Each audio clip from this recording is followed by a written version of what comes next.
Las siguientes litografías, ahora de dominio público, son consideradas en la mayoría de los casos las primeras representaciones con que se dio a conocer la civilización maya al mundo hace casi 200 años. Las ilustraciones fueron realizadas por el explorador y dibujante de origen inglés Frederick Carter, quien recorrió y documentó la zona maya desde Honduras hasta la península de Yucatán, en 2 expediciones al lado del también explorador y diplomático de origen estadounidense, John Lloyd Stephens, primero en 1839 y luego en 1841. Este último personaje, Lloyd Stephens, presenta tintes claroscuros y contrastantes, dado que, si bien es considerado un pionero en la exploración del mundo maya, también es altamente debatido su legado al conocimiento de esa cultura, dado que a lo largo de sus 2 accidentadas expediciones, aprovechó para saquear y dañar impunemente monumentos arqueológicos, al extraer frisos y esculturas de las paredes de las entonces casi inaccesibles ruinas mayas, en aquel momento cubiertas por la espesa maleza y vegetación, solo para enviar los artefactos prehispánicos extraídos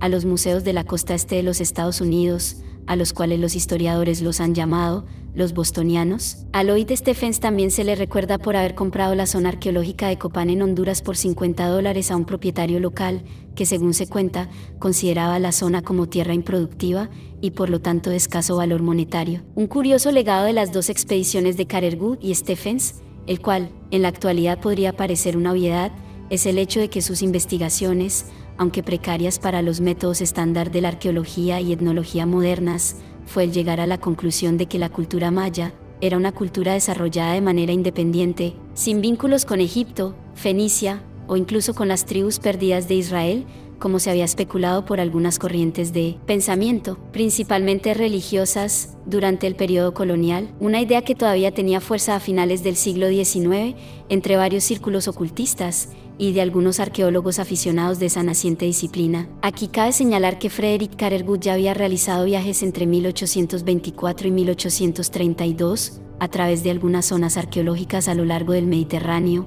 en las cuales había dibujado monumentos de la antigüedad en Egipto, Palestina, Líbano, Turquía y Grecia, lo que le había permitido, en cierta manera, llegar a esa conclusión. Para ese entonces Carter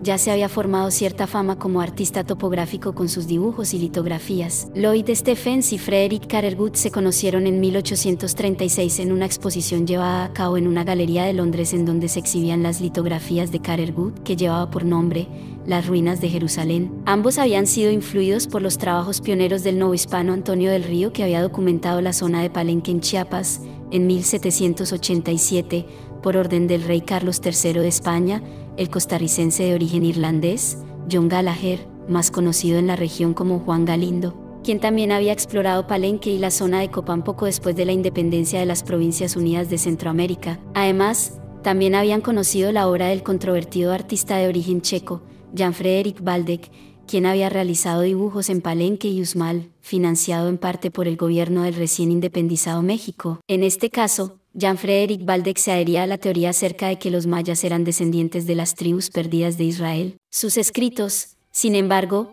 carecen de valor histórico debido a que están cargados con una alta dosis de fantasía y exageración y no se apegaban a la realidad, como posteriormente señalarían los historiadores modernos, aunque en aquella época era difícil desmentirlo por alguien que no hubiese visitado la zona maya. Es así como Stephens y Carter deciden poner en marcha una expedición que tiene como punto de partida la actual zona de Belice a mediados de 1839, con la meta de llevar a cabo un recuento más detallado e ilustrado que los trabajos de los anteriormente citados primeros exploradores de la zona maya. En ese momento, solo se conocía la existencia de unas cuantas ciudades mayas, entre ellas Copán, Palenque, Topozté, llamada Islapac por el citado Juan Galindo, y una misteriosa ciudad sin nombre en mitad de la selva profunda, la cual llegaría a ser conocida como Tikal. No había mapas exactos de la región y ambos viajeros muchas veces descubrían ruinas y restos arqueológicos por medio de conversaciones de boca en boca. Un ejemplo de esta situación fue el descubrimiento por Carter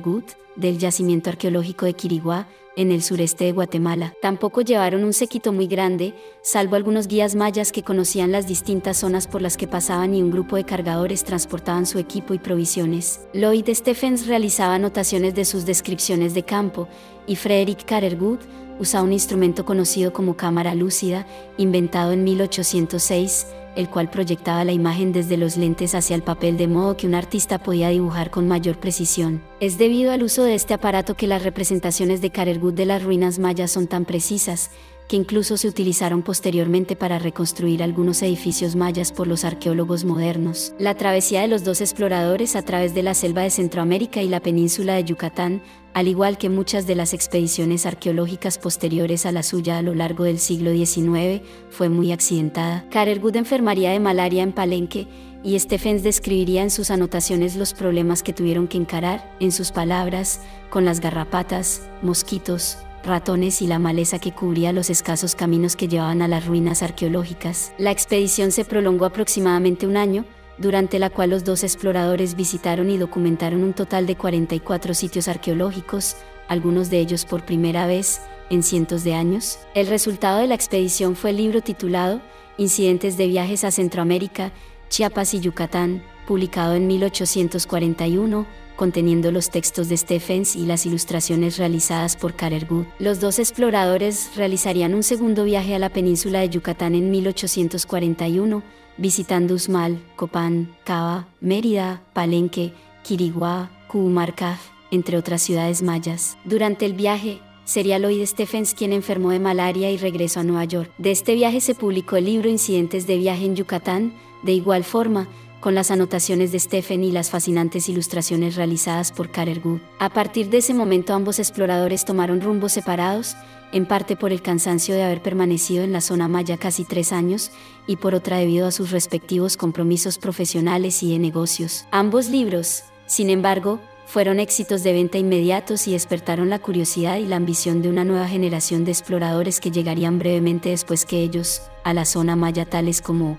Alfred Percival Mosley, Desiree Charnay, Alfred Tozer, Theobert Mahler, entre otros tantos arqueólogos aficionados de la segunda mitad del siglo XIX. Desafortunadamente para Carergut, parte de sus litografías y dibujos de sus anteriores viajes por la zona del Mediterráneo se perdieron durante un incendio en una galería de Nueva York en julio de 1842. Carergut, sin embargo, también publicó su propio libro, esta vez sin la participación de Lloyd Stephens, titulado Vistas de antiguos monumentos de América Central, Chiapas y Yucatán en 1844, el cual contenía 25 litografías a color de varias ruinas mayas. Un libro que es muy apreciado en la actualidad por los coleccionistas y anticuarios de la cultura maya. En el caso de Lloyd Stephens, este viajó a Panamá en 1850 para trabajar en el proyecto de un tren transísmico en su calidad de vicepresidente de la Panama Canal Railway Company. Desafortunadamente, al cabo de 2 años, cayó una vez más enfermo de malaria, por lo que fue trasladado a Nueva York en estado crítico, donde murió el 13 de octubre de 1852. Su amigo, Frederick Carergut,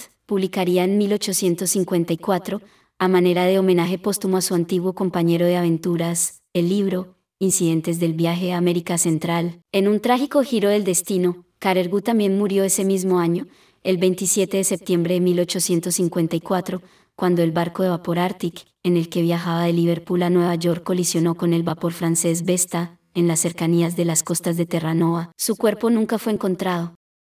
Tan controvertido como puede haber llegado a ser el legado de los dos exploradores anglosajones, estos dieron a conocer al mundo la civilización maya, al que algunos arqueólogos posteriores durante la segunda mitad del siglo XIX llegarían a describir como el Egipto de América. El historiador Joshua Mark escribió al respecto: el trabajo que emprendieron Carergut y Stephens sentó las bases de todos los estudios futuros de la civilización maya. Documentaron meticulosamente los yacimientos que visitaban, trazaban cuidadosamente los cursos que tomaban y registraron el tiempo de viaje entre un sitio y otro. Leyendo la narración de Stephens y siguiendo los mapas dibujados por Carergut, otros exploradores fueron capaces de ampliar sus trabajos y traer la civilización maya a la luz. En menos de 100 años desde que Stephens y Carergut comenzaron su primer viaje, la civilización maya llegó a ser reconocida como una de las más grandes que ha producido el mundo antiguo.